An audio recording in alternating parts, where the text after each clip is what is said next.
how to connect GameSir Nova Lite to Xbox.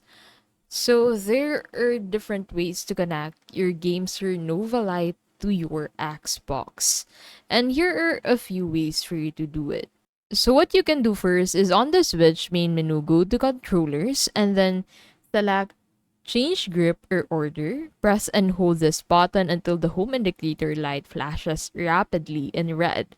Then wait for the connection, and a solid home indicator light indicates that the connection is successful. If the connection is unsuccessful, hold and press these buttons on the controller to re-enter pairing status. And that is how you can basically connect GameSir Nova Lite to your Xbox.